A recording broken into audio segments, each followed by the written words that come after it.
What's up? I missed you guys. Back with another edition of Blurting Loud Dad. Got a lot to catch up on, and so we're gonna get into it. I had a couple of things popping off last week, and so it was just it wouldn't have made sense for me to jump on.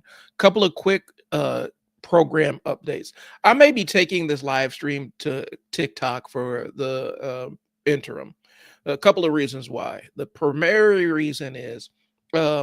My Facebook live streaming privileges have been pulled away. Facebook put me on detention for making an objectively true statement. I stand by that statement. I'm disputing Facebook on this one, but my Facebook live stream is shut down for the time being.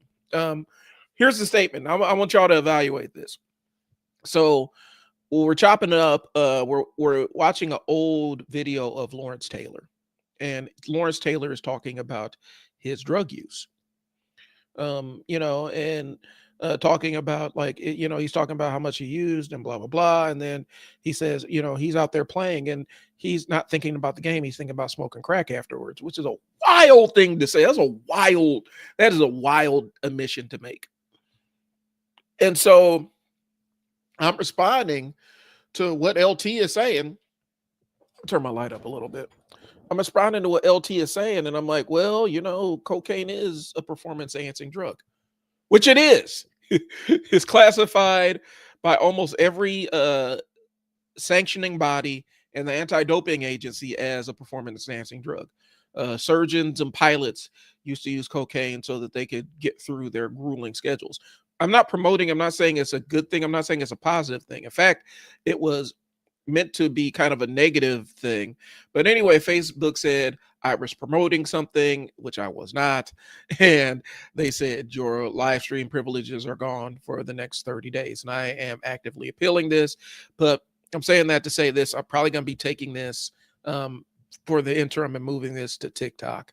Just the live stream piece of it. And y'all will still keep updating y'all with clips or whatnot. But that wasn't cool.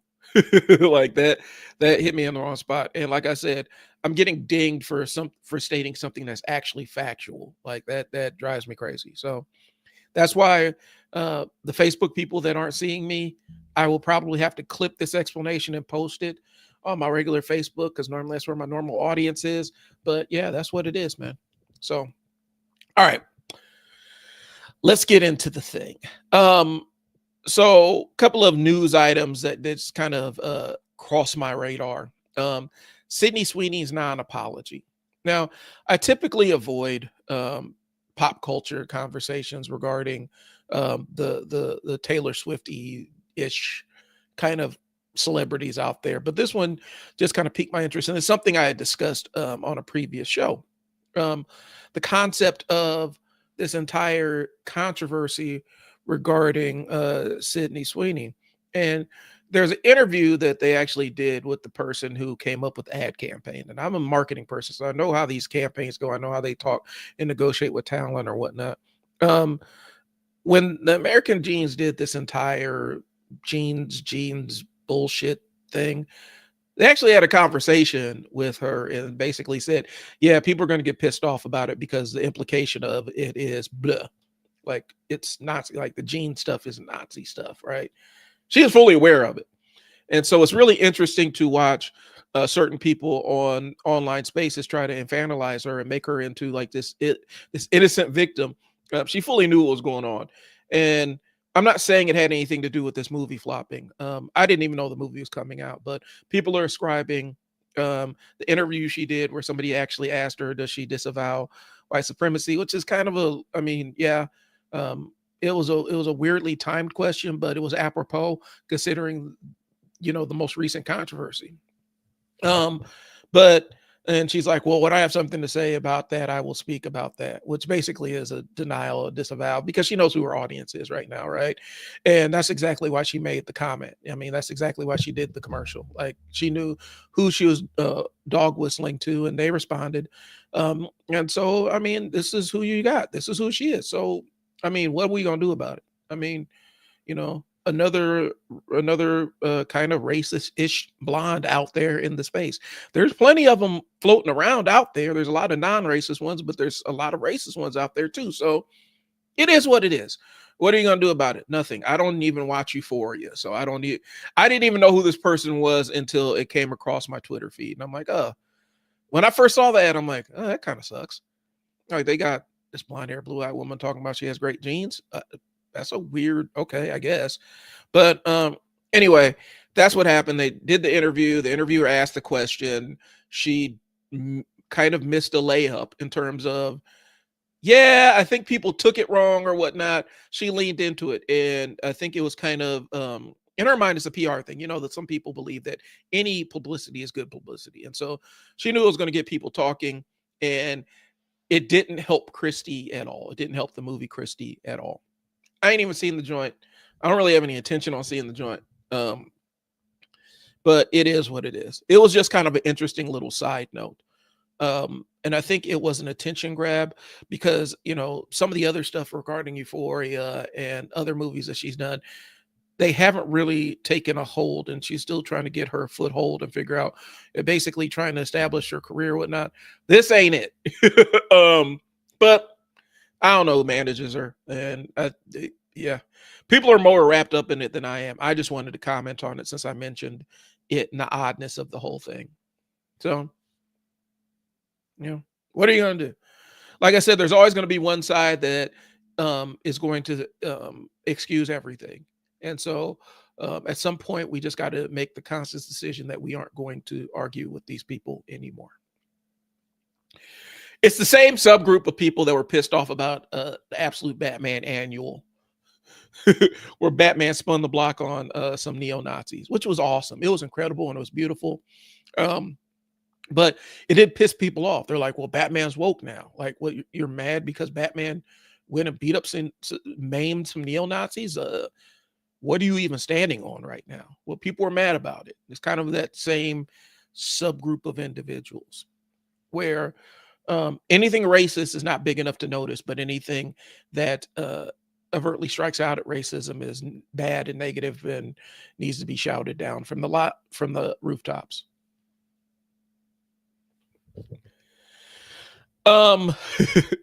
I do want to talk about the Absolute Batman. That was actually on my show notes for last week. I need to make sure it's still on my show notes.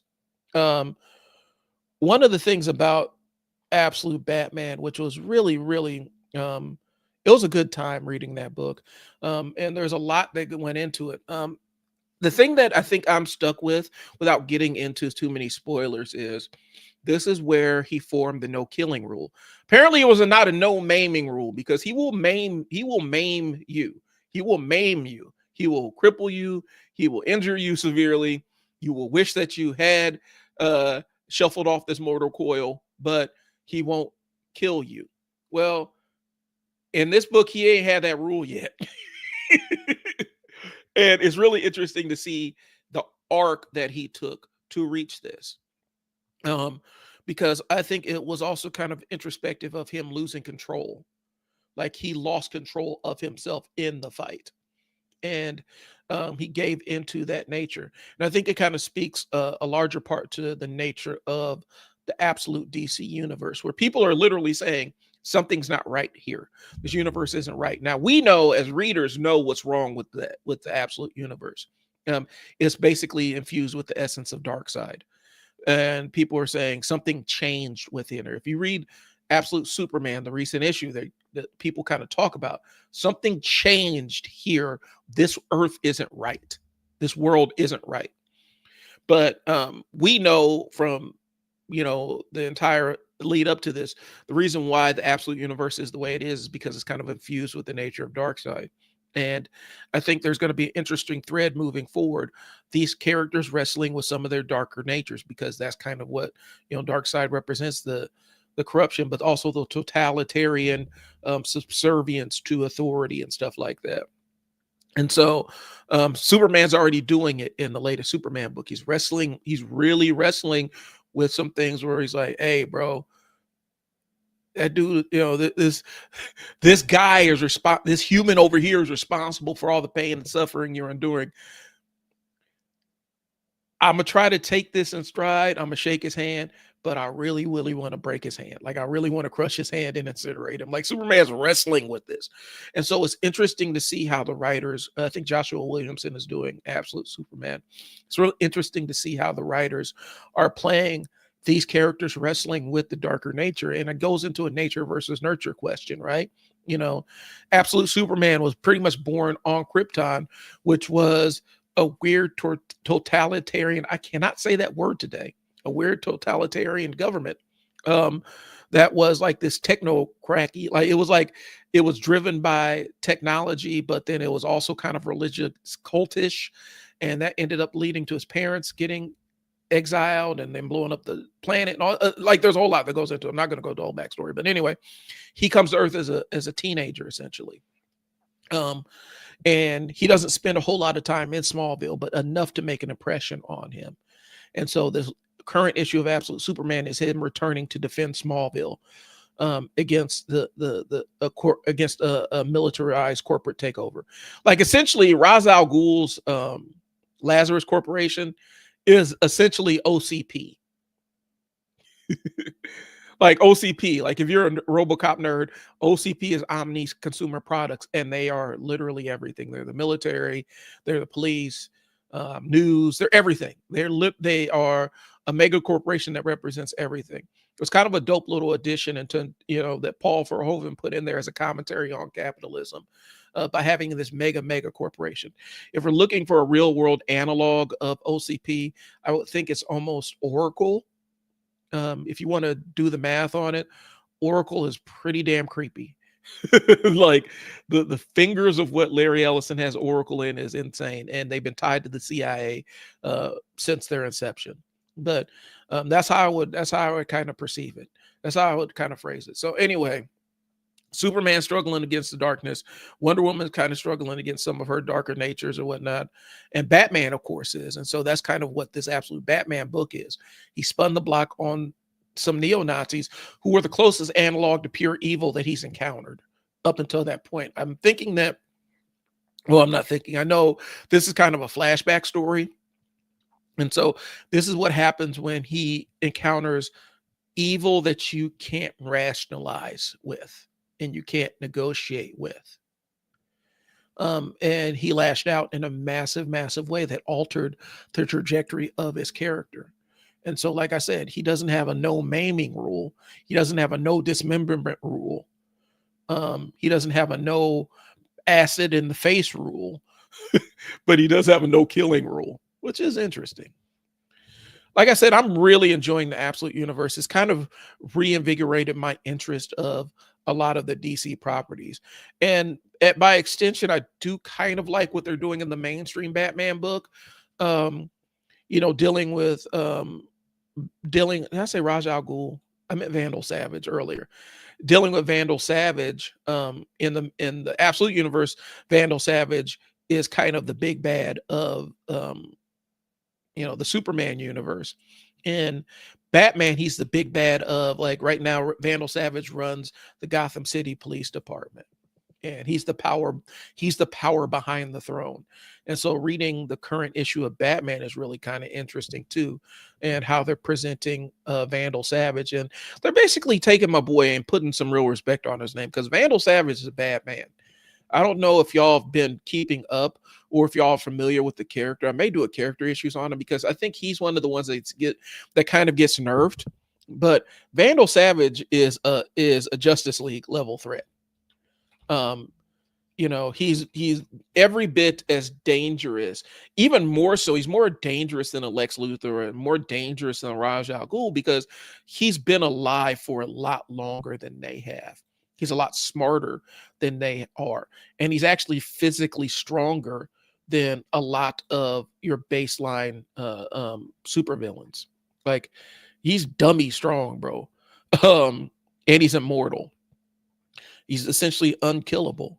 And so he's a bad man. And so I like the fact that they're kind of putting some respect on Vandal Savage as a character. He's not just a regular guy. He can absolutely fuck some shit up, and that's kind of what he's doing right now in the mainline Batman book. is, he's running the Gotham City Police Department. And of course, Batman is number one on his list. So anyway, I wanted to talk about that. It's for whatever reason, it's not on my notes. I don't know, when I updated my notes, I didn't include my entire take on Batman spinning the block on white supremacists, but it was incredible. I urge you to absolutely go read the book. It gives a lot of his backstory, a lot of his relationship to his father, and pretty much it firms up a lot of who he is before we get into the next issue, where I think his Joker makes his first real appearance in this universe. We've seen him, and we've interacted with him, but not in his true form. And so I'm interested to see what the gimmick is with Joker, because I've seen the solicits, I've seen the preview images of him. He is absolutely blood curdling terrifying, and I'm scared of clowns, so it makes it even worse. I'm gonna see if I can find a more recent image of Absolute Joker, because he's chilling. And like the card thing is dope, but I'm trying to figure out what this is supposed to be. And I don't know. I am really chomping at the bit to see what they do with Absolute Joker. I'm geeking out. I'm waiting for the next issue of Absolute Batman, because I'm locked in. I haven't been this excited about a Batman book since the entire arc with Commissioner Gordon taking over for Batman for a while. I was actually excited about that one. And it was a good run on Batman. I liked the entire Commissioner Gordon as Batman. I thought that was really interesting. So I'm gonna show you if I can put my boy on the screen here. I'm gonna share this tab instead. Well, nope, that's not what that is. I gotta find another image of him.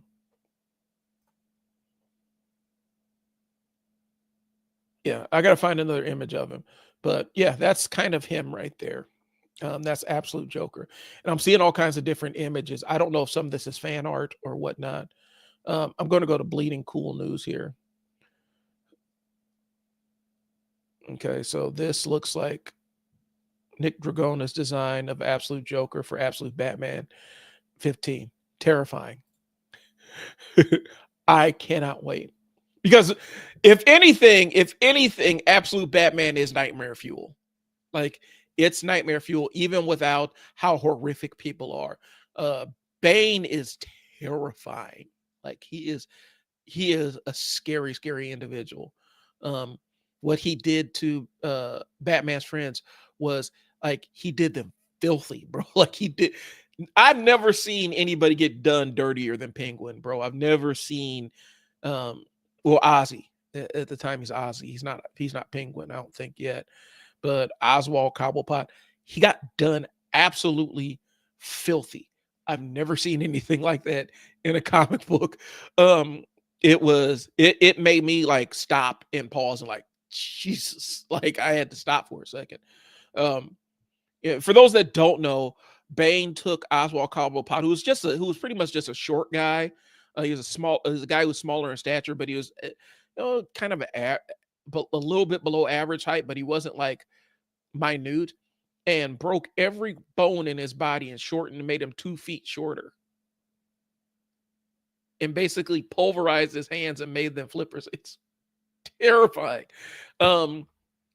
He messed up the Riddler, smashed his brain up to the point where Riddler can only converse in questions, and Riddler replaced a lot of his brain matter with computers and stuff. Two-Face, he burned half of his body and cracked his skull in half. It was some crazy, heinous shit that Bane did. And I'm sitting there I don't know what Batman's going to do to this man. I don't know how he's going to overcome this, but I think it's coming up here. So I wanted to spend some time talking about that. I do want to announce that I have identified my opposite number. I don't know if you guys are Matrix fans, so I'm gonna take it easy with y'all, but I think I found my opposite number, my Agent Smith, my -1 to my 1. and that is Big Groove, the Groovin Gorilla. I've tried to ignore this dude. Let's see. Yeah, let's do that one more time. Absolutely nasty work. I'm not even going to put the stuff up on screen because I don't necessarily want to deal with any kind of copyright stuff. But there's a video of him, like a behind the scenes video of somebody at a restaurant recording him before he gets up and does his entire shucking and jiving, eye bugging thing. The modern day step it, fetch it thing that he does. And it is embarrassing. And like, I normally try to avoid rage bait crap online, but this one specifically, like, it was so heinous. It was so egregious. I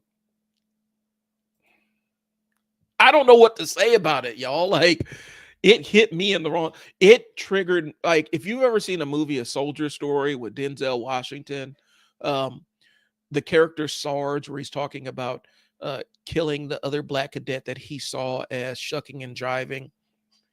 My inner Sarge kind of just sparked up like, okay, I guess Sarge was the villain in this movie, but was he really that bad when we have Groovin Gorilla over here? It's embarrassing. Matter of fact, I think I'm gonna risk the copyright strike. I'm gonna see if I can find it. I think I saved the video just so that y'all can experience what I experienced because it's embarrassing. And for white folks that are, if there's any white folks that are watching, y'all just got to ride along with it. And it's hard to explain specifically as a black person what it's like when you see another black person doing the shucking and jiving thing. It's tough to watch. And I think I think this is it right here.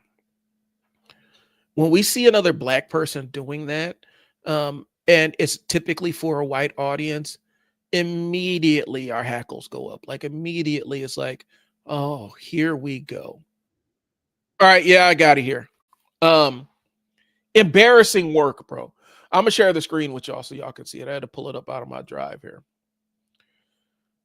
Like I said, it's hard. Black people, y'all know what I'm going to talk about. When you're looking at somebody who's purveying the worst stereotype, and maybe there's some white folks out there that you may have some, you may Irish or something where there are very egregious stereotypes out there, and you're seeing somebody embody that for jokes and yucks and laughs. The same reason I don't mess with King Bosch, right? Like King Bosch, I don't mess with that dude, right? So here he is, and I'm gonna play this in chunks.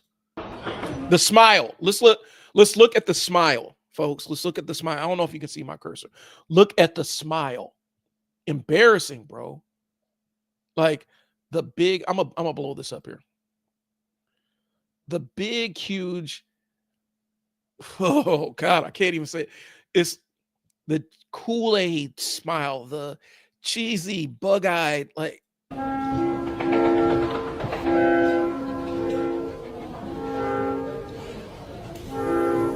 as a business owner, you got to leave my establishment doing all that shit, bro. If I'm a customer, I'm walking out the door. Like I'm paying my bill, walking out the door. If I haven't ordered my food, we bouncing. I will not be a party to this. You're gonna have to take this out of here, bro.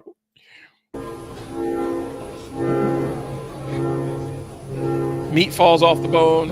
He does more dancing, bug-eyed, yells, big mouth. Like this is all.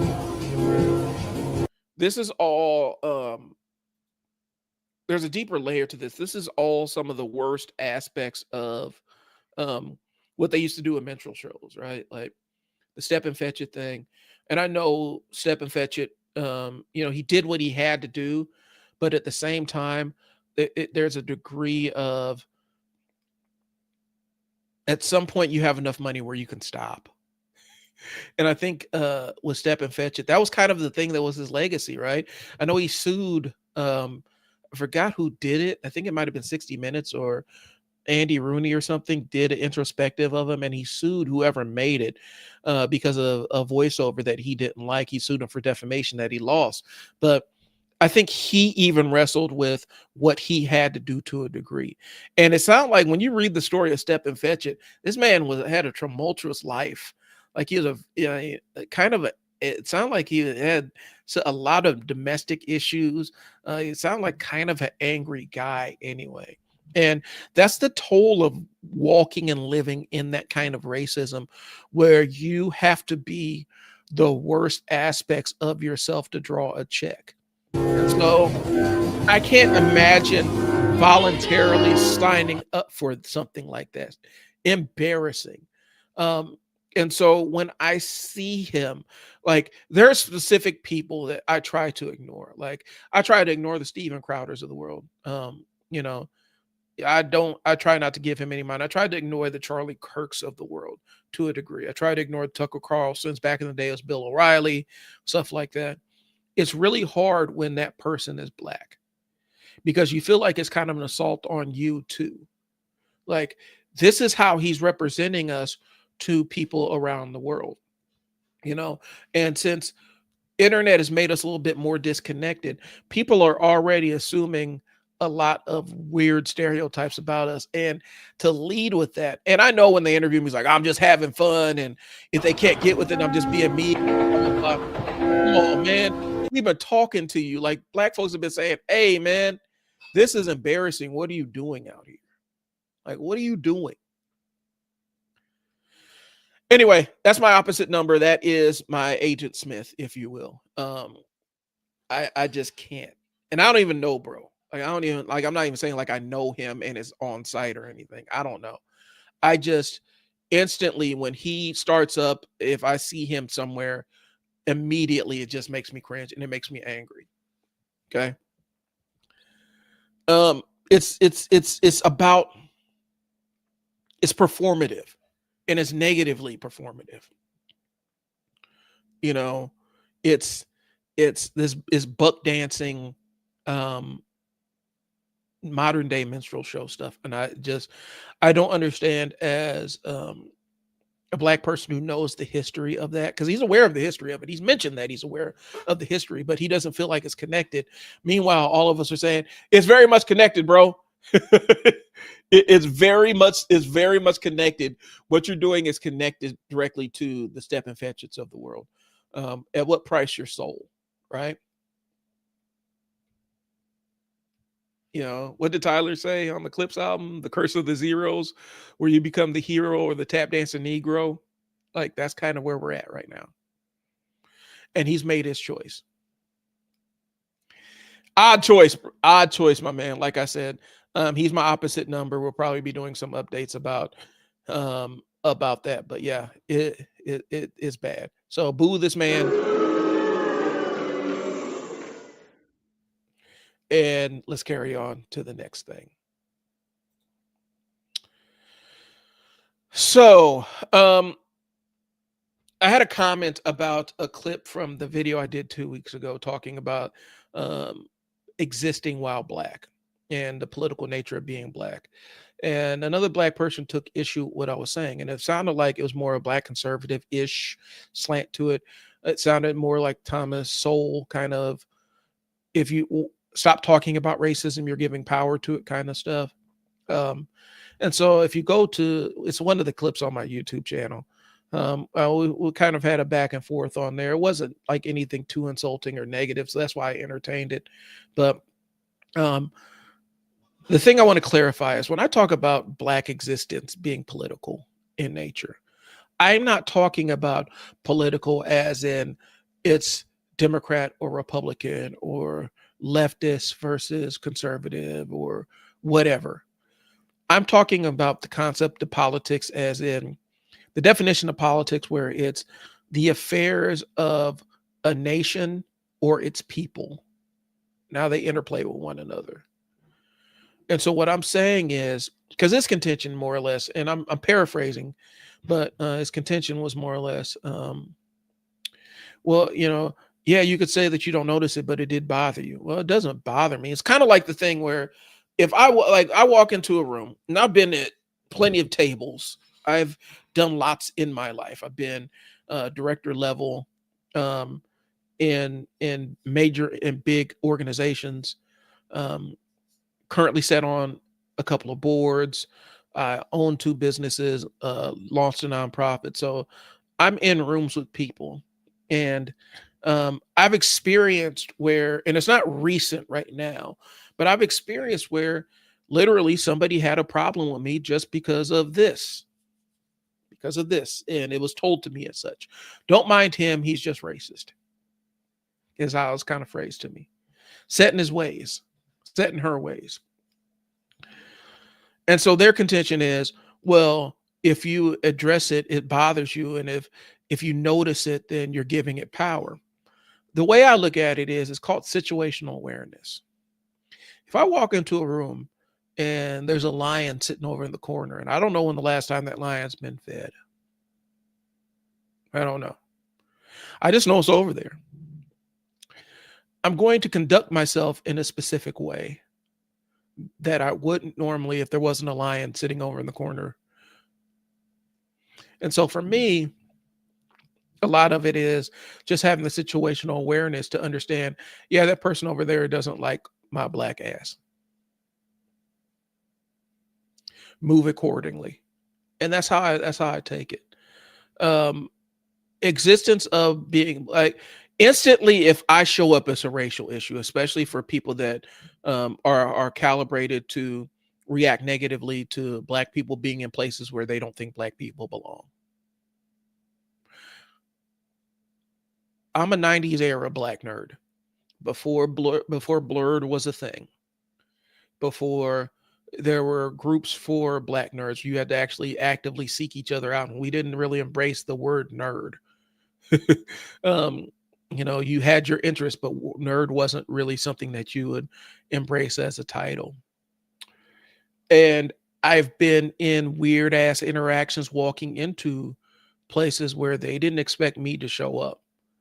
Um, you know, black comic book shops, and it wasn't consistent, but it was something that was present. Um, being black where I'm not expected to be black, instantly my skin color makes it a political issue for somebody else, not for me. I'm just existing. And that's what I was saying. I'm just existing in a space. The problem is all yours. But I have to be aware of that problem because it can really easily escalate to being my problem. Right? Here's a story. So, and I've told this story before on this platform. Um, when my son had to be like kindergarten, I had to pick him up from the after school program. And it was around this time of year where it started getting dark at night. And it was a cold night. I pull up and this child is crashing out, like completely having a meltdown. The time, I didn't know what the meltdown was about.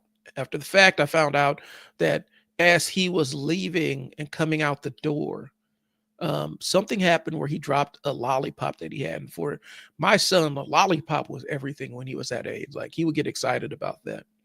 He dropped it, the door shut, and he couldn't get access to it again. And so it was meltdown time. And he is completely falling out. And so now I have a 5-year-old in a full-blown temper tantrum. I have my daughter who's getting agitated because he won't stop howling. And she's only 17 months older than he is. He's going nuts. She's getting agitated. It's dark in front of the school. And my son's teacher comes out. Now, I had just met this woman. Like, I had met her. I've talked to her at length. Like, I had not just met her, but I had talked to her multiple times. I just met face to face with her, not even a week prior at parent teacher conferences. She comes out, looks me in my face, looks my son in my face, and says, "Oh no, do we need to call the police?"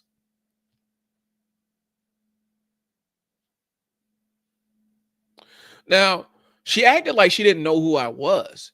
If you've ever seen me and my son standing next together, there is no mistaking it. If you know me personally, if you're on any of my socials, you see me and the boy standing next to each other, there's no mistaking whose child this boy is. It's always been like that. It's always been like that.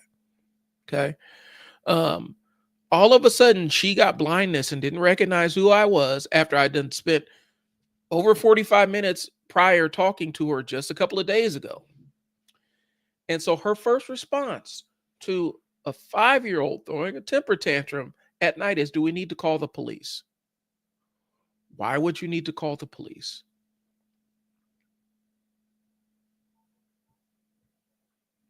Is this a normal response that you do? Is this how you normally interact with parents when their kids are having temper tantrums? Your first thing is to jump to call the police? That's a weird way to go through life. Or is it just a me thing? Or are you just a weirdo? And so for me, I'm kind of Occam's razor. I'm like, let's go with the easiest solution. Um, for whatever reason, she thought saying police was going to scare my son into compliance. Well, here's the thing. I didn't teach my son that you're supposed to be scared of the police. I taught him as he got older that you're supposed to be cautious as a black person around the police. But at that age, it wasn't, we're going to call the police on you. That's one. Two, if she's asking if I need her to call the police to help me, to assist me, that is not a thing that's going to happen at night outside of a school with my black ass in this city. It's not going to happen. It's not going to be beneficial to me. The only way that happens is if it's a police officer that I know, because it doesn't go right any other time. And so I looked at her and said, no, he's having a temper tantrum. And so then I lean over to my son. I say, it's time to stop this completely and totally. We'll talk about it when we get home. And I don't know if it was something in my tone or something that kind of shut it down, but he stopped thrashing around, let me buckle him into his car seat, and then we skedaddled out of there. Because she was good, like that's a threat to me. Like, I'm going to call the police on you because your son is having a temper tantrum in the car and you're black at night in a parking lot essentially by yourself. And it's me and this white lady, and she's threatening to call the cops because my kid is having a temper tantrum over a lollipop. Really weird energy. Instantly, like I said, my blackness becomes politicized when you're talking about calling the cops on me because my kid's having a temper tantrum in a school parking lot. Crazy work. But my existence makes it political because I don't think she asks, she doesn't ask any other parent that. Like, I know that there's other parents that she wouldn't even mention that to. Just me. So anyway, bro had this, he had the entire framework of the argument that he was going to do. And he's like, well, you're just being brainwashed or being controlled by the white leftists and white liberals do blah, blah, blah, blah, blah, blah, blah, blah. And my take on it is you've never really spoken to me. So I don't have a ton of love for liberals. I've been critical of white leftists. I've been critical of pretty much the entire political spectrum, as opposed to intersex with race. And so I'm not beholden to any one person or any one group. I have criticisms for all of them. And so, but that's what it turned into. It turned into like a very Thomas Sowell kind of debate.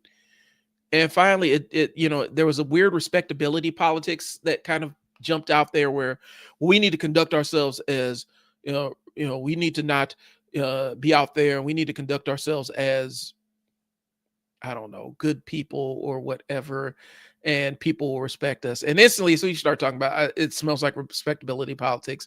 I ain't going there. I'm not going. And so that's the way it went. But to give bro fair time, I wanted to have that conversation. I will engage with y'all if y'all come at me respectfully. If y'all come at me crazy, I'm not going to engage, or I'm going to return the same energy, and that's just how it goes. So that's where it is. But yeah, when I say politics, unless I'm talking about Democrats or Republicans, I'm just talking about the affairs of a nation and its people. That's what I mean by black life is politicized. Because just our existence of being black adds another dynamic to it. Okay. And it happens whether we want it to or not. And ignoring it, I mean, you can. I liken it to ignoring that big lion over in the corner of the room. You better pay attention to the damn thing and move accordingly. So, like I said, it's just situational awareness, not giving power. And I don't believe ignoring racism makes it go away. Like, I've never believed that. I believe confronting it and letting people know, hey, I understand the context and subtext of what you're saying, and it's bullshit. And I'm hip to the game. And you're not gonna run the game on me. Like, I don't think that that's a bad thing. I think confronting it and letting people know that they can't just comfortably operate in their racism around you is more beneficial than pretending like it doesn't exist. Okay. There's a difference between letting something define you and acknowledging it exists. The lion over in the corner doesn't define me, but I damn sure better acknowledge it exists over there. Otherwise, it could end me.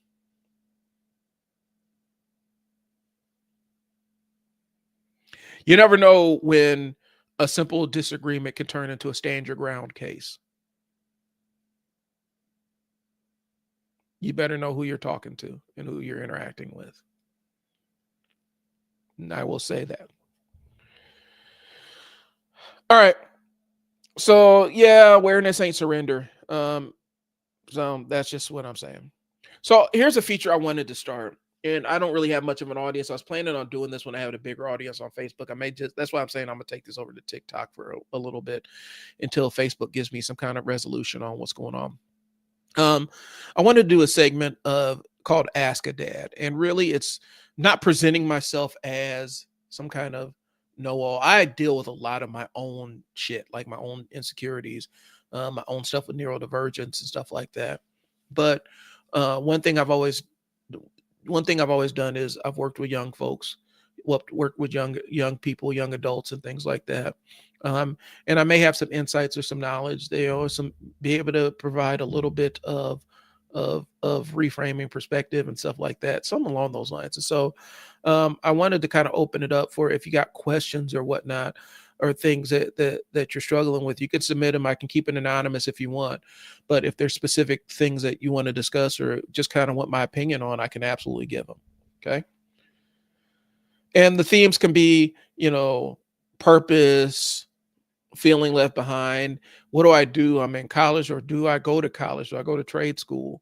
Um, Choosing paths, learning how to advocate for yourself, how to present yourself in this job interview, relationships and emotional growth. Like I said, no marriage is perfect, but I mean, we're coming up on 20 years, you know, of marriage and still going strong. And so I can kind of give you insights from a married Black father of two teenagers. Okay. Emotional responsibility, things along those lines. And so, I wanted to kind of, I wanted to open it up. If people do have questions, let you know that that's a segment I'm working on. And I did have some sample questions. I got to find them here. Give me 1 second. I got to see if they're saved on here.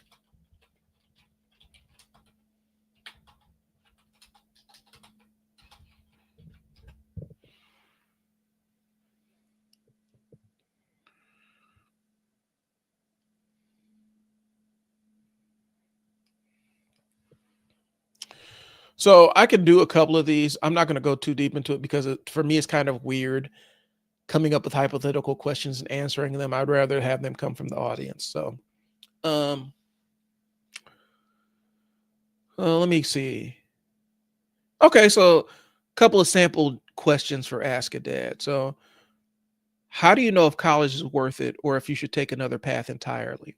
Okay, so here's the thing. When I was coming out of school, um, I had my options in front of me. I had earned a full ride academic scholarship um, to a university that I didn't necessarily want to go to, but it was where everything was paid. And in the household I grew up in, it was either you're going to school or going to work. Like there was no gray area.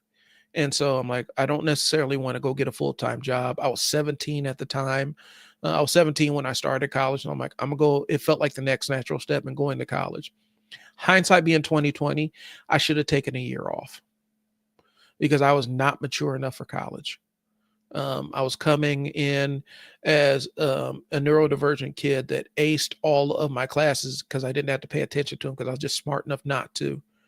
I had no ability to study. I got up there and I got hit with every single distraction possible. So how do you know if college is worth it?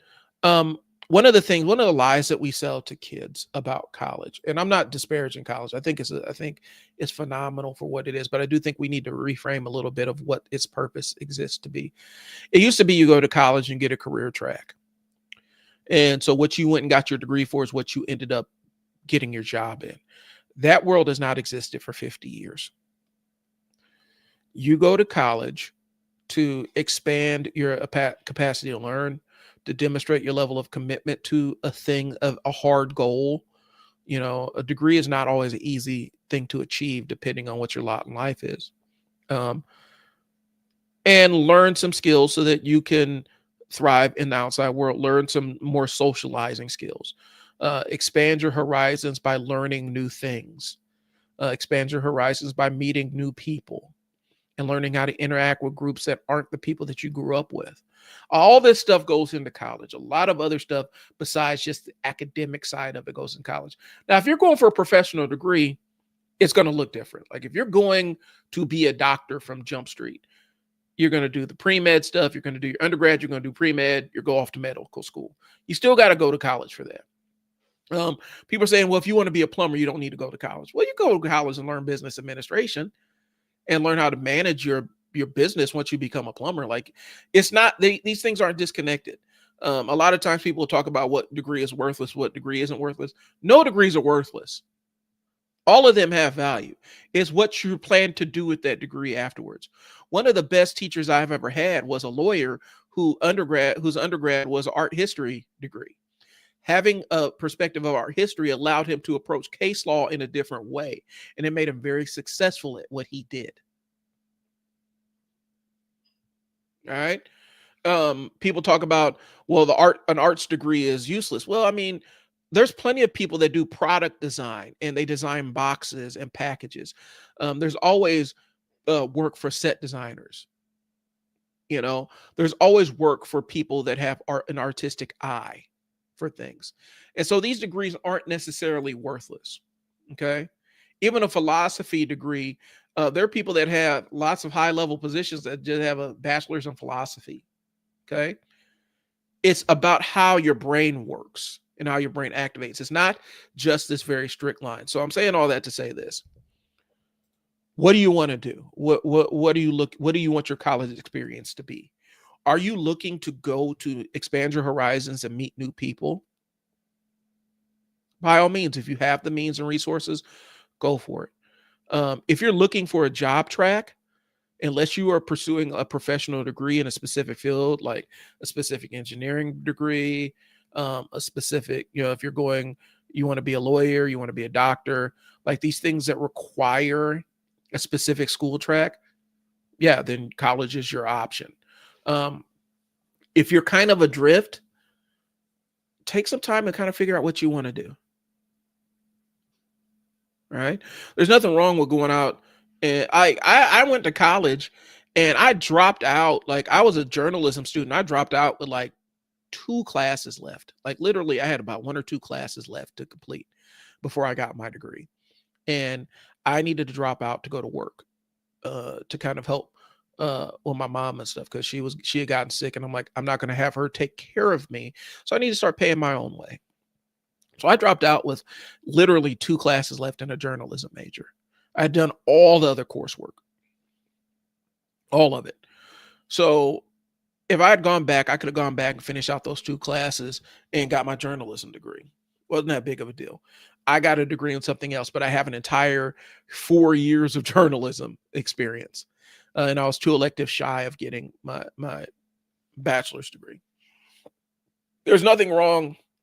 I dropped out because I needed to work, and I came back once I started working and got my degree so I could move up to the job that I wanted. Basically, my degree qualified me for the job I already had. But in order to advance, I had to have my bachelor's degree. So it really depends on what you want to do. It is okay to take a breather and figure out what pathway you want your life to go on. Trade schools are an option. That's fine.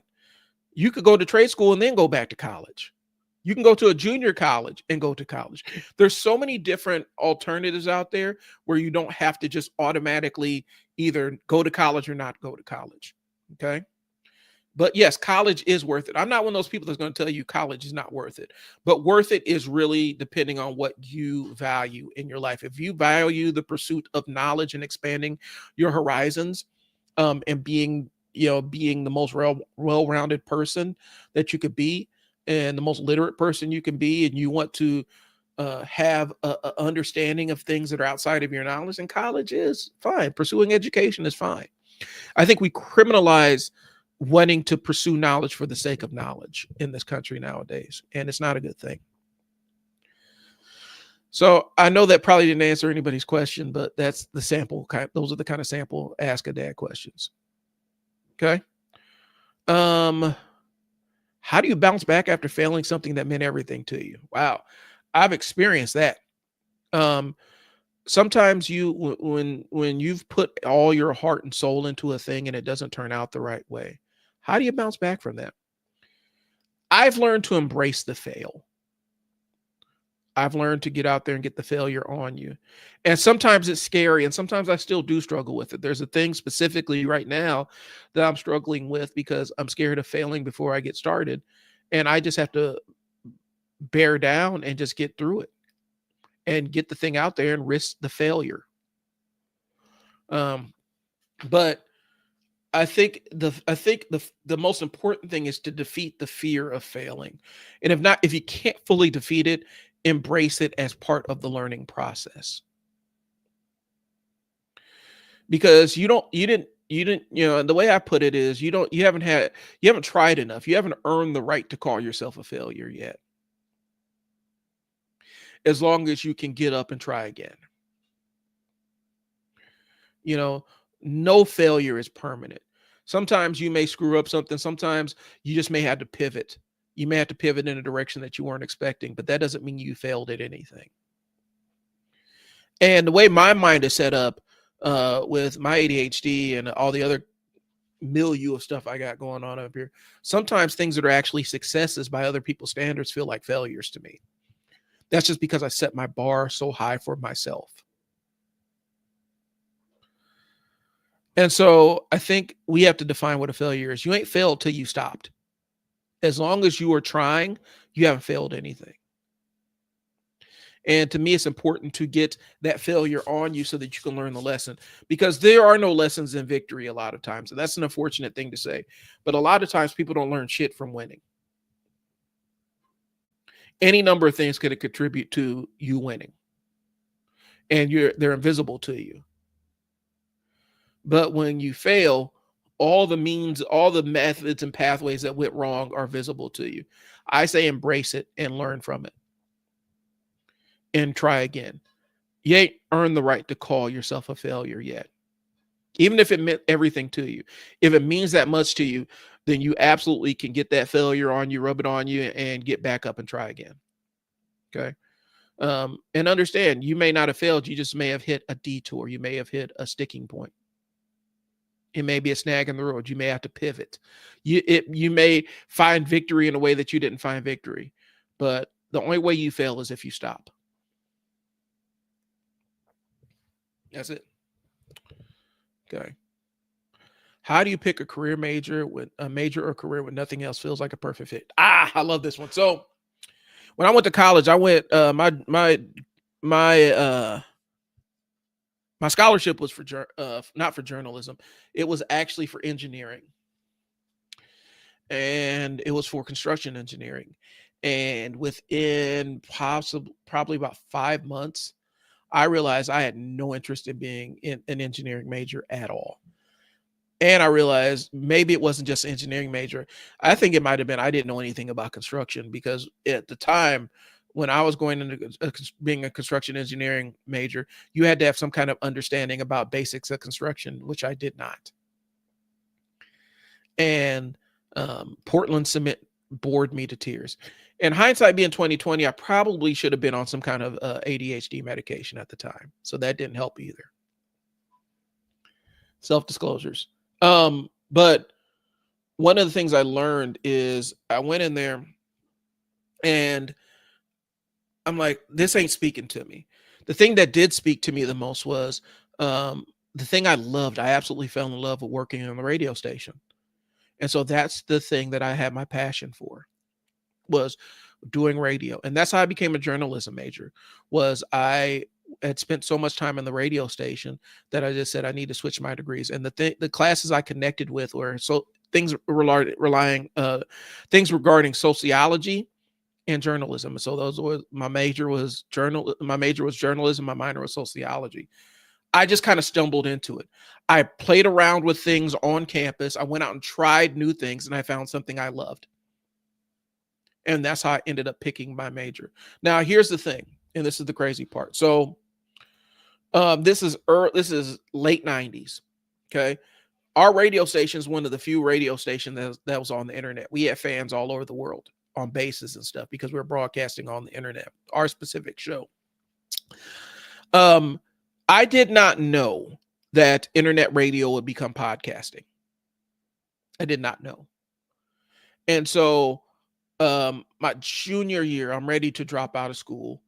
We had gotten a couple of job offers to do some drive time stuff out on the coast. And my mom and one of my older relatives kind of staged an intervention on me, saying that, basically trapped me in a room and said, there's no future in radio. You need to go and get your degree in the thing you're getting your degree in. This is before she got sick, of course, but basically it staged this intervention on me. And they're trying to do it in their mind. It was in my best interest. Hindsight being 2020, they talked me out of a career that I could have had a pretty good future in. They just didn't understand it. They were doing their best. They were operating with the framework they had. Understand, these are two Black folks that had lived through segregation.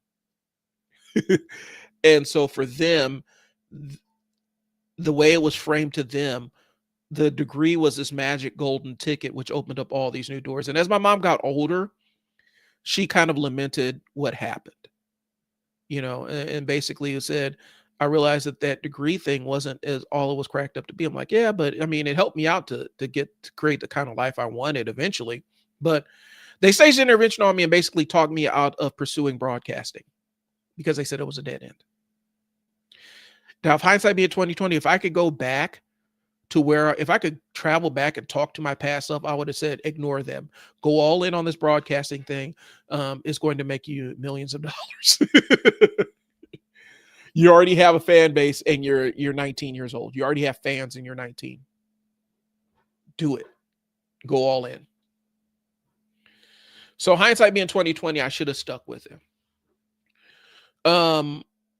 But hindsight's always 2020. And so, I did fall into a major that ended up fitting me just because I explored other passions. I didn't just go to school just to go to classes. I tried things. I was in all kinds of different groups. I was in all kinds of other civic groups. I was in the African American organization. I participated in a lot of other extracurricular stuff, and that's how I stumbled into my passion. And it's still my passion. I love broadcasting. Even if nobody's watching me, I will still do this because it's what gives me peace. So that's how I fell into it. Yeah. But when you go to college, you're already there. You might as well figure out all the extracurricular stuff. I barged my way into the radio station and basically said, I'm not leaving until I have a job here. Because that's what college is for. It's for trying out new things. Okay. Let's see. Let's ask. I'm gonna pull up a couple more here. What do you do when your kid reminds you too much of your younger self? Panic. I got one upstairs right now that is me, and we bump heads often. And it's kind of the truth. It's kind of the parent's curse, where I hope you end up having somebody who's just like you. That's the parent's curse, but it also gives me an ability to have conversations that nobody had with me. And it's dope. Like, I like that. I like that side of it. I like being able to have those level of conversations, with my child and with my daughter and whatnot. And so, that's the one that has a lot of my personality traits. So that's why we bump heads. So It gives you insight, but also is kind of a reflection to hold up what your flaws are. Because if your child acts just like you, they're going to point out your flaws to you before you even see them. Okay. But it also makes you a little bit more well-rounded, because you can navigate through things in their life that you experience and you have a very unique perspective on. Okay. Um, yeah. Yeah, she reminds me of my younger self a lot. All the way down to, the back and forth. And me and my mom used to go rounds too, because I was verbally smart, and I was I'll be the first one to tell you, I was a very smart kid who also was super immature for my age. Even though I started school early, I was a year younger than a lot of my peers. A lot of the people I graduated with, I was anywhere between 8 months to a year younger. But I was also developmentally, I was probably another year behind them. And so, it gave me a new perspective on how to interact and help my kids navigate through things. Well, my kid reminds me too much of my younger self. I don't take it as a negative thing. And it comes with embracing who you were and who you are. You have to make peace with the person you were in order to help them become the person that they're going to grow into.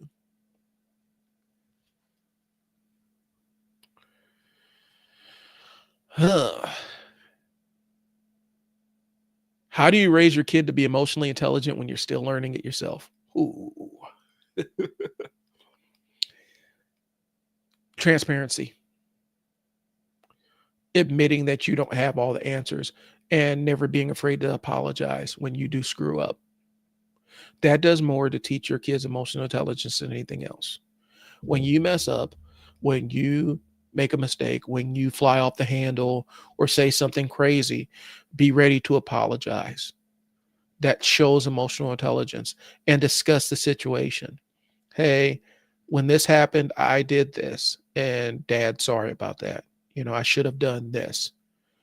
You're teaching your kid how to own their behavior and to think about alternative behaviors that they could have done. Okay. Nobody's expecting perfection, but transparency goes a long way. That authoritarian model where you're never wrong or the parent is never wrong, that is something that is not beneficial to anybody. Because especially if you're still growing yourself, your kid will appreciate being able to grow along with you. Letting them know that dad and mom make mistakes too is okay. Okay. Emotional intelligence is understanding that sometimes, letting people know that you're not infallible, is a sign of growth. So even though you're still learning it, I would advise being transparent with your kid to the point that they understand. Now, if you're talking to a 3-year-old, you're going to have to phrase it in a way that a 3-year-old understands it. Okay. Um, how do you forgive yourself for who you used to be? I don't know. Can y'all tell me? um, Sometimes it is just having that transparent conversation about not denying your flaws, and it kind of goes into the question we just answered. Not denying your flaws, but also not letting them define you. I think a lot of people get into this thing where they end up embodying their worst traits, because it ends up becoming a narrative script that they say in their mind. Well, I am this. I have a short temper, and that ends up becoming their narrative script. And for me, I'm just saying, your behaviors aren't your personality, and your behaviors aren't your actions. Okay, so sometimes you could say, instead of I have a short temper, and say sometimes I struggle to control my anger, and I'm still learning how to do it. Basically, you're not saying I am embodying this trait. It's something that you're basically taking and say it's something that is a component of my personality that I'm aware of, and that I'm trying to adjust to. Does that make sense? All right. That goes a long way with forgiving yourself for who you used to be. Um, and don't let people talk that noise over you. If you've changed in a measurable way, don't let people define you by who they know you, who they used to know you as. You call it out. Say, I'm not that person anymore. It's very powerful. But like I said, sometimes people, um, you know, they will hold you to being the person that you used to be. And You can let them know I'm not that person anymore. Sometimes you do have to disassociate. You have to dissociate with people. If they will never let you move ahead from the person you used to be, sometimes you're never going to convince them. And oftentimes it's them holding on to who they want to be. So it's not even about you. But it does go a long way with addressing it, and coming to grips with, not defining yourself by this person that you are fearful of. Don't be the villain in your own story. All right.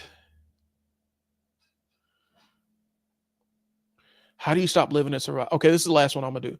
How do you stop living in survival mode when it's all you've ever known? Wow. Um, you find one area that you can be successful in and lean 100% into that.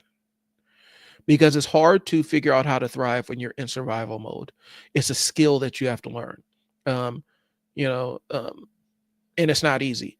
It's hard. Like when you're hungry, it's hard to figure out all your other problems. If you don't know where your next meal is coming from, it's hard to do problem solving to figure out your other problems. So I would say the biggest thing is you do focus on that near term. You focus on alleviating the thing that is the biggest problem for you in the midterm and get rid of that and find that stability. And then that will free you up to focus on other things.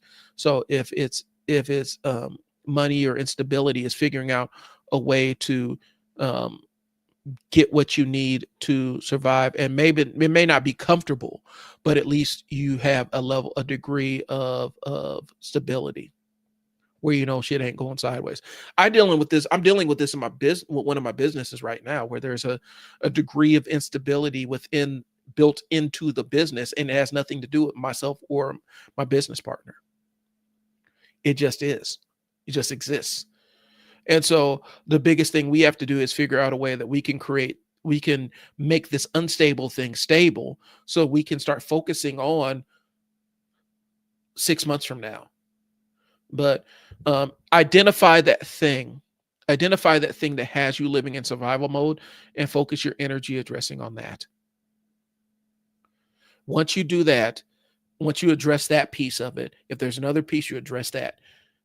Once you get these pieces addressed, you'll be able to start transitioning out of survival mode, and you'll start realizing, okay, this is a survival instinct. You'll start realizing the survival instincts that aren't beneficial to you. So you get stability, and you realize the set of skills that I use to survive aren't necessarily allowing me to thrive in this context. Okay. I need to put these down and learn a new set of skills. I know it's kind of heady, but that's really what it is. Sometimes you just do need to focus on it. It's a biological thing, bro. If you're getting chased, like if your ancestor is getting chased through the woods by a bear, if that's what's happening, you don't have time to think about anything else but escaping that bear. That's it. You got to get the hell away from the bear. So a lot of times it's about, I have to address this thing that is absolutely dominating my space right now. I have to find a place of reprieve so I can take a deep breath and eliminate this one threat, so I can think, instead of one day in the future, I can think 2 days in the future. It's a process, y'all. But you also do have to have a level of introspection. You have to sit down and look and say, okay, so what habits are preventing me from having the life that I want? I'll tell you guys straight up, one of my habits that's preventing me is that fear of rejection, being rejected. That prevents me from pursuing things that I know should be beneficial to me, or would be beneficial to me. Business relationships, interactions and stuff, is a fear of rejection, and that handcuffs me. So I do lean into things. Like and this is something I've said about my negative inner voice, because I do have a very strong negative inner voice. It's persistent. It's always with me. It's been with me for as long as I can remember. The way I combat my negative inner voice is, one, I give it a name, Mr. Negative, and personify it outside of me. I personify it as something external to me. So it sounds different. It doesn't sound like the negativity is coming from me. It sounds like it's coming from a third person or second person that I can ignore. That's one. But when that doesn't work, I lean into it. So whatever my negative inner voice tells me I can't do, I lean into it and do it just to shut it up. I don't know if that answers the full question, but that's my means of doing it. Okay. Cool. So I like my goal is eventually to have a segment where I do this, where people buzz in or submit things, and I answer them on air. All right. I don't know. All right. Yeah, I'm a little bit behind. All right. So lessons from God of War. I'm probably gonna end up spending more time on this because I'm really into the lore of the God of War franchise. It's my favorite game. And the arc for God of War and God of War Ragnarok, 2018 and God of War Ragnarok, is one of the best character development arcs I've ever experienced, I've ever seen in movie or TV or video game. It's just absolutely amazing. Watching Kratos turn from this person that has a lot of post-traumatic stress, has a lot of PTSD, and a lot of self-loathing for the person that they used to be, and watching him come to grips with it and stepping up to be the dad that he needs to be to let his son succeed. Okay. And so here's just a couple of quick things, and then we're probably going to have another entire section about this because I don't want to rob this. All right. So a couple things. God of War, learning to aim your power. All right. So in that universe, Kratos still has some of his power. Now they say a lot of the magic and stuff that he had when he was in Greece stays with this homeland, and so he's not as powerful as he used to be, but he's still quite a force to be reckoned with. And he had to learn how to aim that instead of just trying to avoid the conflict. He had to learn how to direct it into an action to make the world better for him and his son. Okay. Showing up despite feeling guilty. He was still carrying a lot of residual guilt about his wife passing. And then you come to find out a lot of stuff in Greece. Like if you've played the expansion pack, there's a lot of baggage that he's carrying from things that he did in the original God of War games. And so, but he still shows up because he doesn't have a choice. Like the drama kind just shows up to his doorstep. Okay. And so he had to show up and perform despite feeling incredibly guilty and constantly saying, I don't want to go to war. I don't want to fight anymore. I'm tired of this. But it allowed him to do exactly what needed to be done in order to find peace and bring stability to his world. Listening as leadership. There's an entire segment in here where Kratos has kind of a thing where he's kind of confronting Atreus for keeping secrets. And one of the things he says is, you know, Atreus is like, well, you don't believe in any of this. And Kratos said, but still I follow. So even though he's not necessarily a believer in all of the fate stuff and destiny stuff and what was written and all this other stuff, and prophecy, he still listens to Atreus, and that's showing him leader. That shows Atreus that he's leading by listening, essentially. Okay. A lot of times leadership isn't taking a bold action. It's deferring and listening to somebody that has a better grasp on the situation than you do, and then marshaling your forces to support them. A lot of times people think leadership is just being in charge, and that's not the thing. Leadership is a service. Okay. And oftentimes you find the best qualified person and you defer to them in situations where they are the expert. That's real leadership. Not trudging through when you don't know what the fuck you're doing. You're just going to lead all of us off a cliff because you want to be in charge. You want to be in front. Okay. Preparing instead of protecting. Kratos was in that mode where he was doing, Atreus was like, what are we training for? What are we training for? Well, Kratos was right that they needed to train. Okay. He needed to train Atreus, but he also needed to prepare him to go off on his own as opposed to trying to shield him from the world and hide him from the world. And at the beginning of the game, Atreus didn't quite know it, but Kratos did prepare him to go off and do his own thing and make his own decisions. Okay. And then the power of finding peace. I mean, he pursued peace. He pursued peace, and in pursuing peace, he ended up becoming God again, a god in that land. And he basically, it's hard to explain, but by reclaiming his power and utilizing his power for justice and what was right, he ended up reclaiming, basically reemerging as somebody that was worthy of worship in that world, because he got seen as a protector and as a beacon of hope, as opposed to this force of destruction. So anyway, I'm gonna give more time to it. I got a longer piece that I've written about this, and so I don't want to go into that whole thing. Let's talk government assistance. All right, so one of the things that because of course the Dems caved, and I don't want to spend too much time belaboring that point, because there's a lot of nuance to be said about this government shutdown thing. There's a lot of political posturing that happened, and I don't feel like it's necessarily beneficial to try to reduce it to the who caved and who didn't. What I will say is, putting this entire country through all of this, and essentially putting all these people through all this crisis planning and stuff, and even such, when you have budgets this massive, when you cut off funding to one thing, it has ripple effects that we have not yet seen. It does feel kind of like pointless, because if they were just going to give up the point, if they're just going to give it up and concede, they should have done that at the beginning, instead of putting all these people through it with no assurances and no promise of anything with ACH, because my healthcare is about to go through the roof.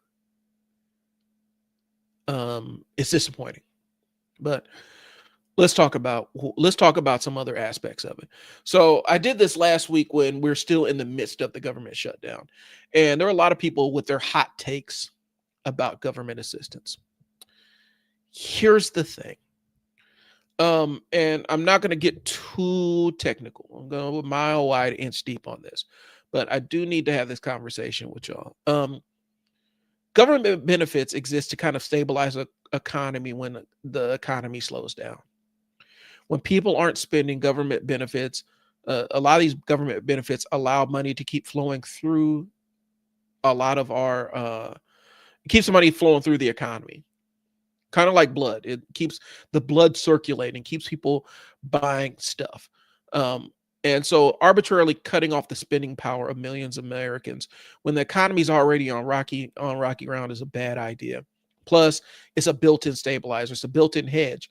And so as people lose their jobs, or they're dealing with unemployment and all kinds of other things, instead of them completely shutting down and not buying anything, or buying the absolute essentials, having some level of government assistance allows money to keep flowing, so that you don't see all these businesses go belly up. That's kind of what it is. And so it's a necessary built-in safety net, and people act like it's a burden on them and all this other stuff. Really, it's the hedge that keeps the bottom from falling out of everything. When we had the pandemic, I know there's a lot of rich folks, and I was actually in the room recording them, because I did a podcast with I produced a podcast with one of them, who was talking about how they should, when the pandemic happened, they should have never gave out the stimulus checks and everything. And they said, well, if people just got to starve, they got to starve. Now, this is a person that has millions of dollars in the bank, so he was disconnected from it, but that's how he felt about it. Here's a reality. We were in economic triage mode. Abruptly, money stopped flowing through the economy. And so in order to keep the economy limping along, they had to inject it with a bunch of stimulus money, defibrillator to keep the heart pumping. Now, people use that stimulus money because, around pandemic time, everybody got nihilistic. Some people took that and threw it into stocks. And some people made a fortune. Some people lost their shirt. Made the stock market do some crazy things. some baselines and some indicators that were normally indicators of one thing weren't indicators of a thing anymore. I'm not going to go into the technical analysis of it, but I know because I was watching the charts. Okay. But it was a necessary piece. Having benefits is just a natural part of the way that our economy is built. And just abruptly removing those does more harm than good. It doesn't save anybody any money. It really doesn't. Um, it'll drive the price up for a lot of goods and services if suddenly all these people are suddenly not able to buy food and milk, eggs, and bread and whatever else they want to buy. All right. There's a lot of weird predatory humor about women losing benefits, and y'all are weirdos. Like some of you dudes out here are weirdos. I'm just keeping 100% with you. Some of y'all that are making these jokes, um, you know, you're giving I buy love kind of vibes, and there's nothing wrong with sex work in and of itself, but at the end of the day, some of you were giving off that vibe, and it wasn't necessarily funny. We were talking about now these women are going to really give it up for this money and blah blah blah. Weird energy, my guy, and not really that funny. And it says more about you than it does about them. Because we know, I mean, guys, we know what that is. Like that's kind of the thing where you're like, if you got to go off and buy it, man, you kind of off in that territory of you kind of whack. And so, but yeah, a lot of weird jokes about people leveraging that money since women's benefits are getting cut off. They're going to leverage it for sex.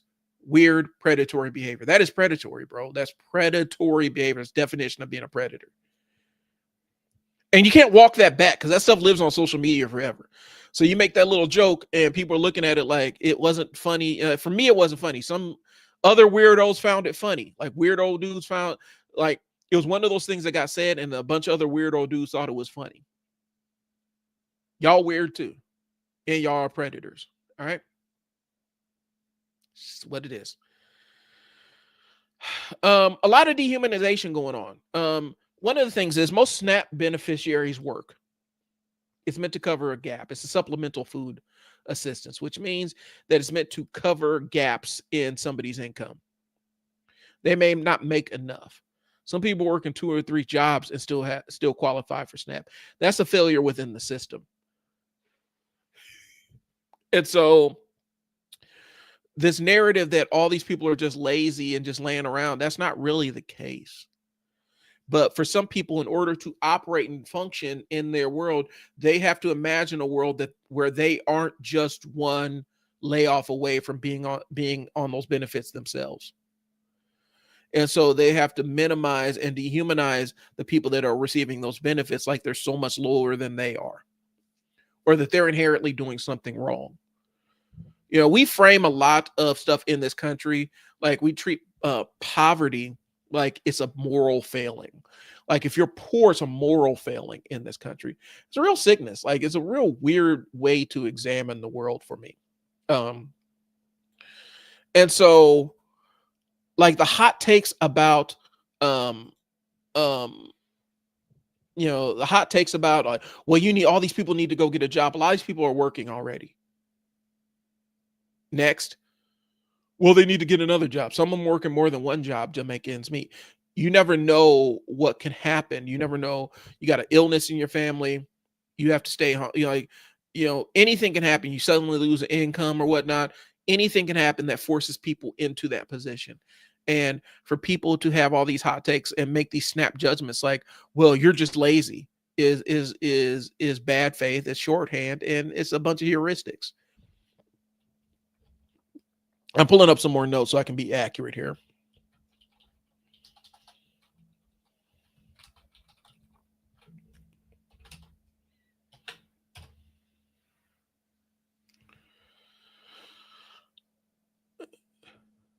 So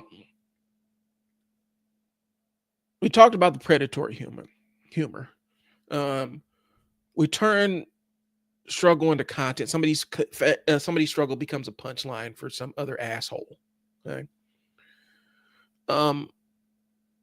And it's this weird survival of the fittest by people that are neither fit to survive. It's like the only reason you're doing well is because there's some good fortune, some things that you've done through your own efforts, but um, you're sitting here treating all poor people like it's completely their fault. Okay. And it's just weird Darwinism shit. Um, it's easy to joke about benefits when you never had to choose between rent and food. Okay. That's one. The other side is if we're being 100%, um, some of the biggest social programs in this country have historically gone to middle class people. Um, some of the biggest social programs that are operating right now go to farmers. Like, they get paid not to farm on some aspects of it. And we dump billions into that. Nobody says anything about the government assistance there. But over here, it is. Here's the thing. And there's a racial history with it. And I don't have my notes in front of me, so I don't want to speak too much into it. I may take a deeper dive on this.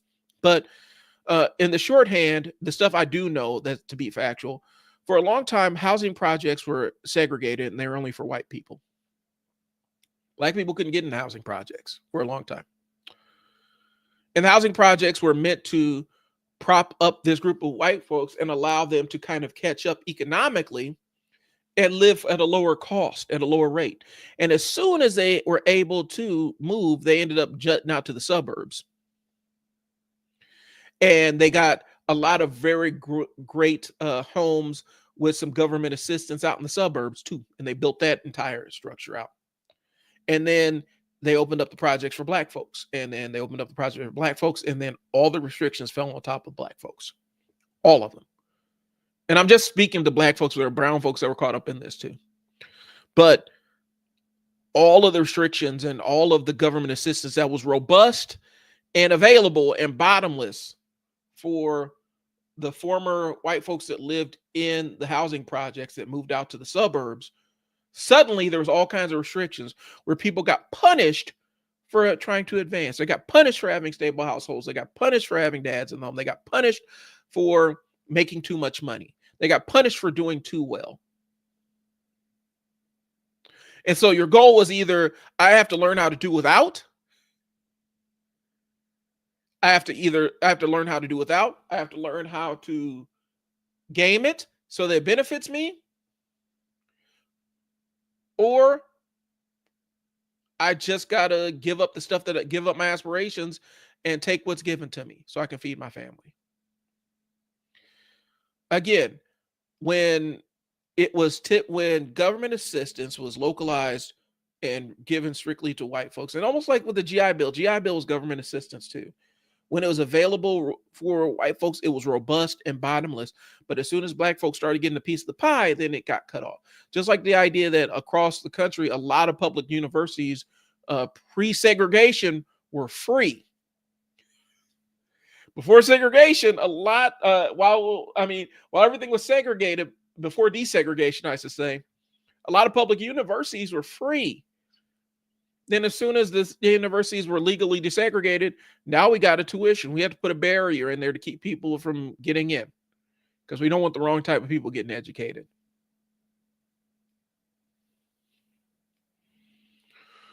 So I'm saying all that to say this. Public assistance, government assistance, government benefits built the Americans' middle class. It built the world that the baby boomers lived in. It built it up beautifully for them. It gave them opportunities that were the wildest dreams of some of their ancestors that came over through Ellis Island. It gave them opportunities they could never, their grandparents could never imagine for them. It allowed them to create suburbs all over the country. But as soon as the target of who was receiving those benefits shifted, that's where all the weird limitations came in. That's where all the stigma came in. And that's where it started being a game of punishing those poor people. I guess we're going to talk about this a little. We're going to talk more in depth about this later on. I'll probably need a little bit more time to chop that up. So a couple of things. If the economy is the heart, money's the blood, and when it stops flowing, you cut off millions of people from basic resources, everything starts to atrophy. So, social benefits are a safety net that allows the economy to continue flowing. It's not necessarily about the benefit of the people, it's about what keeps the shit floating. Our current system runs on consumer spending, y'all. Like, that's the real.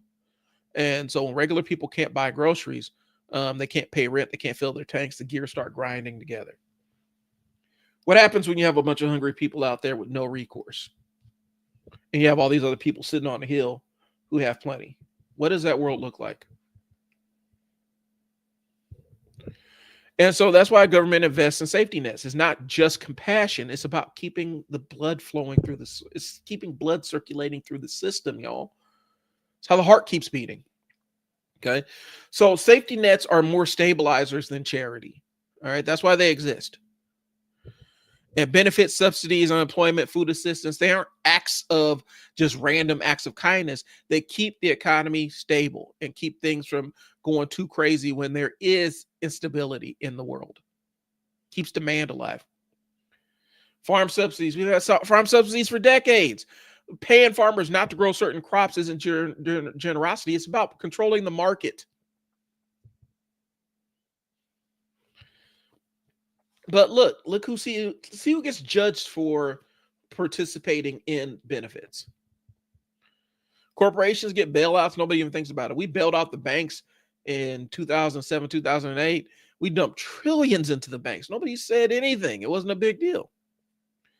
But if a mom buys her kid some cupcakes so they don't feel so terrible about not having enough for their birthday party, we're going to punish them for that.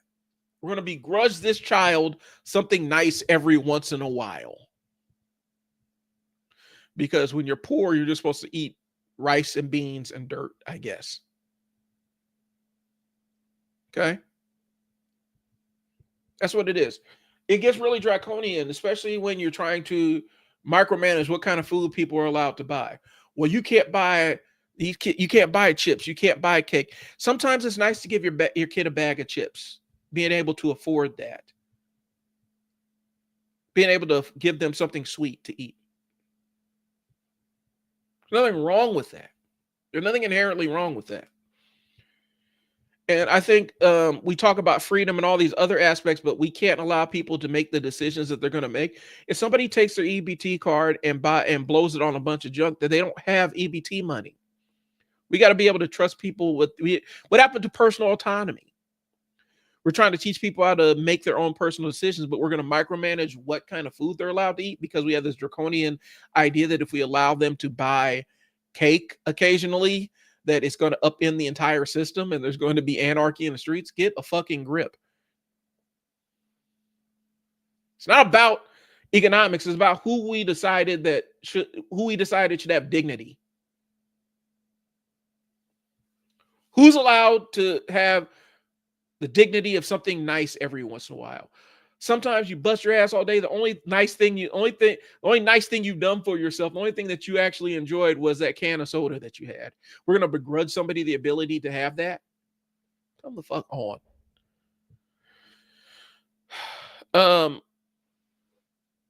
The dollars get spent. It goes to the grocery store, goes to the gas station, goes to the daycare, goes to the landlord, and it circulates again. It always reemerges back into the system. But then you pull that away, and the people that are going to feel it are these small businesses who some of these people pretend to brown nose so much. And it's not really small business. This is actually large businesses who have a ton of money. We're not talking about mom and pop shops. We're talking about corporations. We're talking about businesses that have less than 500 employees. That's not small. It's classified as small. It's not small. So small business feel it first, jobs disappears, tax revenue drops, and the whole thing slows down. Cutting people off and just dropping them into the desert of lack is not teaching them responsibility. It's teaching them how to be more adaptive. Okay. And it does just collapse local economies because a lot of the people that y'all see, y'all imagine as EPT recipients aren't. My mom was a single mom. She adopted me as a single mom. She worked multiple jobs. There are times where there are times, hindsight being 2020, she qualified for these benefits, and she refused to take them because of her pride. And she suffered at times because her pride would not allow her to take the benefits that are available for her. She worked 2 jobs. Okay. So you're intentionally, people are trying to keep themselves afloat with these benefits, and you're throwing weights at them and then chastising them for for catching the weights. Like, it's ridiculous. Okay. It goes to if you can't empathize with somebody unless they look like you, or are in the same socioeconomic strata as you are, or speak the same language, then there's something inhuman about you as a person. If somebody's poverty or relative poverty level determines, you think that it makes moral judgments on them, or you think that that qualifies moral judgments on them, there's something wrong with you. You're the broken individual. Okay. We're all in this together. It's a shared project. If you allow, and if poor people are just allowed to sink, they're not just going to go away. There's going to be a new category of poor people in this country. All right. But you can't, they're not just going to go away if you allow them to drown. Just not going to happen. Okay. So a lot of this stuff around benefits is about control. And we ascribe money to control. We think that because we pay somebody something in our minds, we're paying them with our benefits, with our tax money, even though they're taxed the same way.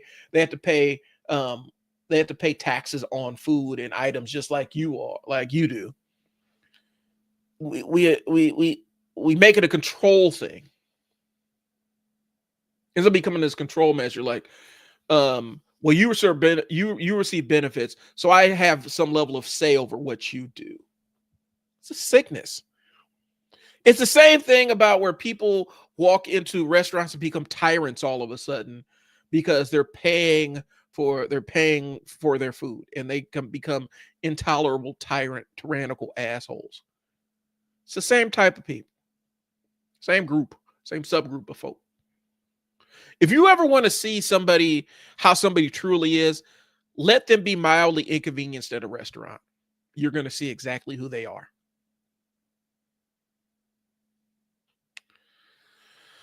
All right. That's all I got, y'all.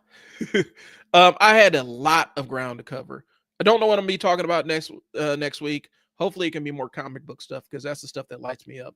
And I think I might do more of a deep dive on where the absolute universe is now, because we're a little bit over a year into it. We're about 13 months into it. And so we can kind of give a state of the union on the absolute universe. I do need to catch up on Absolute Flash, because I haven't necessarily been following that one as tough. I did follow Absolute Martian Manhunter. It was trippy. And it was confusing as hell, but it did turn into something. It turned into an interesting little story. But yeah, maybe next week we can do a state of the universe with the absolute universe, and hopefully we have a little bit more updates about the ultimate universe in Marvel, because it's the absolute universe in DC, ultimate universe in Marvel. Both of them are super interesting right now. And so we'll see what that is. I might have some commentary on Predator Kills the Marvel Universe. I've been trying. Predator is one of my favorite IPs. I don't like the Kills the Marvel Universe thing. It so far is nerfing a lot of characters. Is nerfing a lot of characters and making them stupider, and I don't like it. I understand the concept is, well, Predator has to be able to kill the Marvel Universe, but some of these guys are just going out like it's embarrassing. Like, they're going out sad, and it's not anything. They have to, like, the writer actually has to make them dumber and less powerful, and I don't like that kind of writing. I'd rather buff the Predators instead of reducing all these heroes to just like. But Craven, okay, so here's the thing. I know Craven the Hunter put hands on Spider-Man. He defeated Spider-Man and whatnot. He was specifically narrowly Spider-Man's villain, right? Craven ain't messing with some of these other characters, bro. I'm sorry. And just because the Predators have Craven in their back pocket doesn't mean that they're able to take down the Hulk like they did.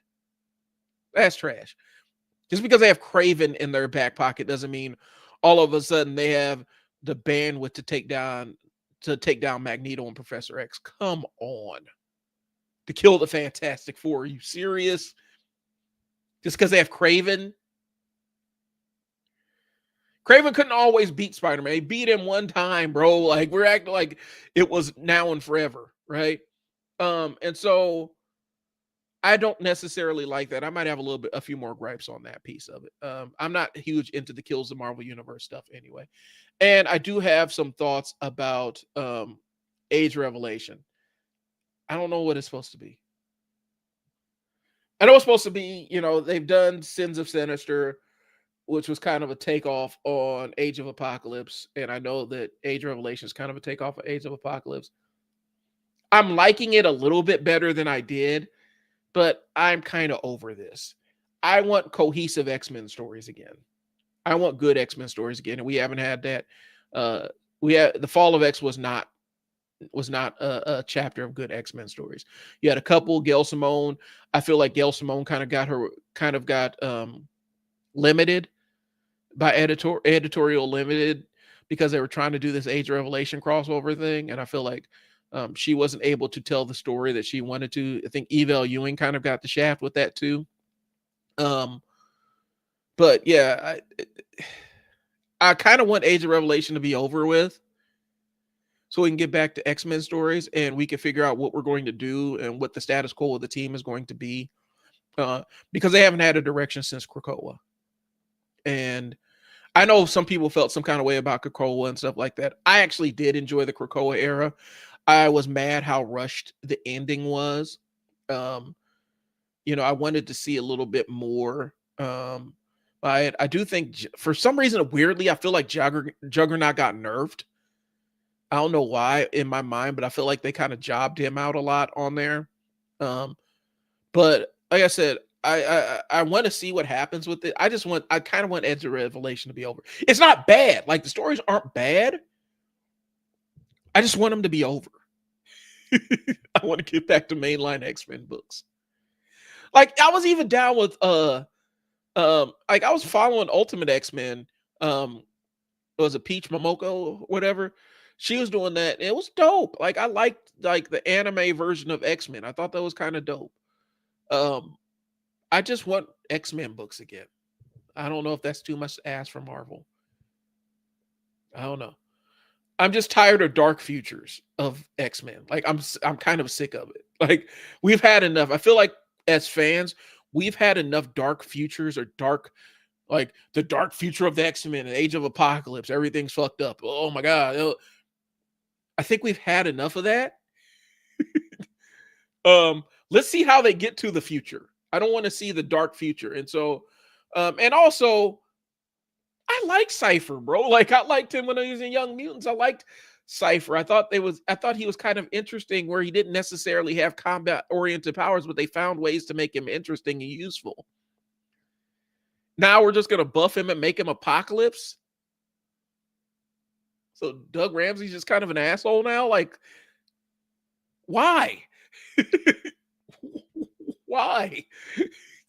Him and Warlock and their the bromance with him and Warlock and how they was cool and everything. And it's like now Doug is just an asshole for no apparent reason. Just Apocalypse picked him, so now he has to be the chief asshole on the planet that's kills everybody. I don't understand the thinking.